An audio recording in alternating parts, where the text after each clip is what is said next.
T score which is curve 65. Next चीज़ आती है the stages. Stages को remember करने के लिए we can just remember this mnemonic called as CRGH. The first day there is a stage of congestion. This is simple, 1, 2, 3, 4, 5, 6, and we have the resolution. The first is congestion stage. What is congestions? In which there is enlarged, heavy, edematous lungs, lot of fluids and few RBCs. Red hepatization. Red hepatization matlab the texture looks like liver. There is RBCs, there is fibrin, there is neutrophils in the alveoli.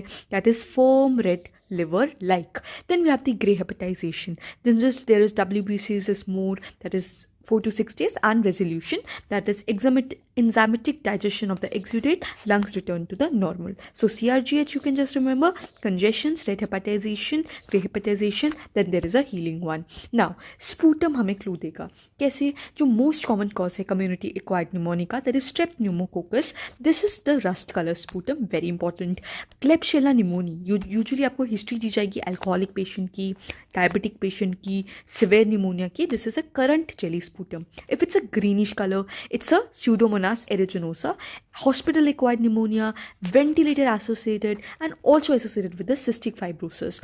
Foul smelling one, anaerobes, that is aspiration pneumonia or the lung abscess. Let's have a diagram of the picture, which is important. Now whenever we talk about the picture, what we see in the picture, that सबसे पहले lobar pneumonia का होगा. So there is a simple, usually a single lobe is involved.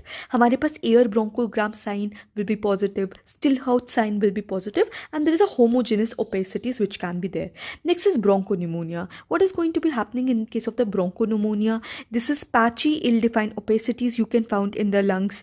Both lungs is involved, most in the lower lobe. So lobar pneumonia, there is a one lobe usually involved, having the Stillhouse sign or bronchogram sign which is there.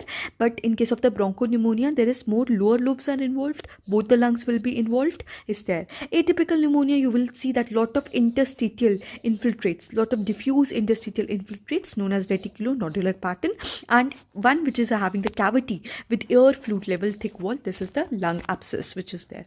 Let's discuss about the signs. Dekho, what are the various signs which is important? In the case of the typical pneumonia, it's usually sudden onset, high-grade fever, productive cough, pleuritic chest pain, lobar consolidation, neutrophilic predominance, and their response to beta-lactams. Atypical pneumonia is important. This is gradual onset. The patient will have low-grade fever, dry cough, headache, myalgias, diarrhea if it's associated with SIADH, seizures if there is a hyponatremia, patchy or the interstitial infiltrates we have discussed. So there will be patchy or interstitial infiltrates. The typical pneumonia is usually neutrophilic predominant. It is lymphocytic predominant, and usually they respond to the very important macrolides deoxy.